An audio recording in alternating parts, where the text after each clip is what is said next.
అలానే పంజాబ్లో వచ్చి పంజాబ్లో కూడా సదస్సు పెట్టారు. మా కార్యక్రమాన్ని నేను ఆహ్వానించాను. మహారాష్ట్రకి వెళ్ళి దేవేంద్ర ఫడ్నవీస్ గారిని ముఖ్యమంత్రి ఆయన వచ్చినారు. గోవాకి వెళ్ళి గోవాలో కూడా ముఖ్యమంత్రి వచ్చినారు. మామూలుగా కర్ణాటకలో కూడా కర్ణాటక వెళ్ళి కాంగ్రెస్ పార్టీ ముఖ్యమంత్రి ఉన్న ఆయన ఆహ్వానించడం చాలా సంతోషమైన విషయమని నేను మీకు సమాధానం చేస్తున్నాను.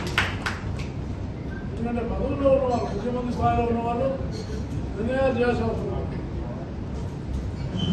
అందువల్ల ఈ యొక్క జాతీయ స్థాయిలో ఉద్యమాలు చేయడం అని చెప్పిన 3-4 అంశాలు చాలా ముఖ్యమైనవి.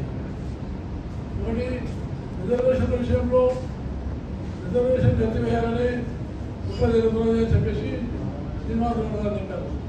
నేను మీ అందరికీ తెలియజేస్తున్నాను. అసమానత ఉన్నంత వరకు, అస్పృశ్యత ఉన్నంత వరకు, సమానమైన అవకాశాలు లభించినంత వరకు రిజర్వేషన్ నుండి తీరుతాయని నేను మీకు సవాలు రిజర్వేషన్ విషయంలో మనం ఎంత శాతం రిజర్వేషన్ రాజకీయ రిజర్వేషన్ విషయంలో జాతీయ పార్టీలో ఒక ఆలోచన అవసరం. అందుకనే ఈ ఉద్యమం జాతీయ స్థాయిలో చేయాలి. జాతీయ స్థాయిలో ఎంత ఉద్యమం తీవ్రత్వం అయితే జాతీయ పార్టీలు ఆలోచించాలి. జాతీయ పార్టీలు ఆలోచిస్తేప్పుడు తప్పకుండా నాకు విశ్వాసం ఉంది. ఎందుకంటే మారుతున్నటువంటి పరిస్థితుల్లో అందరూ కూడా బీసీలకు న్యాయం చేయాలని అందరూ కూడా మనసారా కోరుకుంటున్నాం. ఇప్పుడు రాబోయే రోజుల్లో జనగణన చేస్తున్నాం. ఆ జనగణనలో కులగణన కూడా జరుగుతుంది. మొట్టమొదటిసారి స్వతంత్రం వచ్చిన తర్వాత మొట్టమొదటిసారి దేశంలో కులాల వారీగా జనగణన చేయడము చాలా సంతోషమైన విషయము.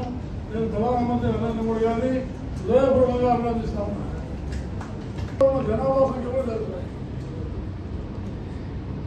దానికోసంలో మనం జాగ్రత్తగా చాలా చురుగ్గా అందులో పాల్గొనాలి. అందులో పాల్గొని అన్ని బీసీ వర్గాలు, అన్ని కులాల వాళ్ళు తప్పకుండా సెన్సెస్లో విస్తరించుకోవాలని నేను మీకు అందరినీ మనం చేస్తా ఉన్నాను. మన సంఖ్య చెప్తున్నాను, 50% ఉంది, 56 ఉంది, 60 ఉందని చెప్తున్నాం. కానీ అది లెక్కలో రావాలి, పరిగణలోకి రావాలి. అందువల్ల అది నిర్ణయం చేయాల్సిన అవసరం ఉంది. రెండో విషయం ఏంటంటే తప్పకుండా కేంద్రంలో కానీ రాష్ట్రాల్లో కానీ బీసీ యొక్క మంత్రిత్వ శాఖ ప్రత్యేకమైన శాఖ ఉండాలని నేను ఇంత జనాభా ఉంది, ఇన్ని వృత్తులుండి, ఇంతమంది తీవ్రమైనటువంటి సమస్యలు ఉంటే దానికి మంత్రికి శాఖ లేకపోవడం అనేది చాలా అన్యాయం. నేను తప్పకుండా ప్రధానమంత్రి నరేంద్ర మోడీ గారికి మళ్ళీ ఒకసారి ఉత్తరం రాస్తాను. రాసి బీసీ మంత్రిత్వ శాఖ తప్పకుండా ఏర్పాటు చేయాలని కోరుతాను. రాష్ట్రంలో కూడా అన్ని రాష్ట్రాలు చేయాల్సి వస్తుంది. ఉదాహరణగా ఇప్పుడు ఈ రాష్ట్రంలో ఫీజు రియంబర్స్మెంట్లో 18 మంది బాధపడుతున్న వాళ్ళు బీసీలో ఉన్నారు. ప్రభుత్వం అయితే ఇప్పుడు ఆన్లైన్లో విద్యార్థులు ఇస్తామని చెప్తున్నారు. దాదాపు 3 మాసాలు 4 మాసాల నుంచి విద్యార్థులు తిరుగుతూ ఉన్నారు. చాలా ఆవేదనలో ఉన్నారు. దాదాపు 12,000 కోట్ల రూపాయలు బకాయిలు ఉన్నాయి. విద్యనే చాలా ముఖ్యం. విద్య వల్లనే మనం పరిగణలోకి వస్తాం. అనిల్ కుమార్ గారు అన్నారు జడ్జెస్ కావాలని. ముందు జడ్జెస్లో మన సంఖ్య రావాలి, చదువుకోవాలి, ఎల్ఎల్బి పాస్ కావాలి. ఎల్ఎల్బి పాస్ కాకపోతే మనం కాలేదు. ఎల్ఎల్బి పాస్ కావాలంటే ఇలాంటి ఒక స్కాలర్షిప్ అవే ఉన్నాయో అవి తప్పకుండా బీసీ వాళ్ళకు లబ్ధి పొందాలని నేను ఈ సభాముఖంగా పనిచేస్తున్నాను. పేదరికం అనేది ఉంటుంది. పేదరికంలో వాళ్ళకి అవకాశాలు కలిగించాలి. అందువల్ల ముఖ్యమంత్రి గారి కోరుతున్నా ఇంకా ఆలస్యం చేయకుండా ముఖ్యమంత్రి గారు చెప్పిన ఢిల్లీలో వచ్చే సంవత్సరం నుంచి నేనే బకాయిలు ఇస్తున్నాను. వచ్చే సంవత్సరం కాదు, 6 బకాయిలను చెల్లించి ఈ సంవత్సరం నుంచే వాళ్ళు తొందరగా అమలు చేయాలని కోరుతున్నాను. వచ్చే సంవత్సరం నుంచి మంచిదే, కానీ వెంటనే చేయాల్సిన అవసరం ఉంది. అన్నిటికన్నా చాలా ముఖ్యమైనది మిత్రులు మన శ్రీనివాస్ గౌడ్ గారు చెప్పింది రాజకీయ రిజర్వేషన్. దానికోసం మనం జాతీయ స్థాయిలో పోరాటం చేయాల్సిన అవసరం ఉంది.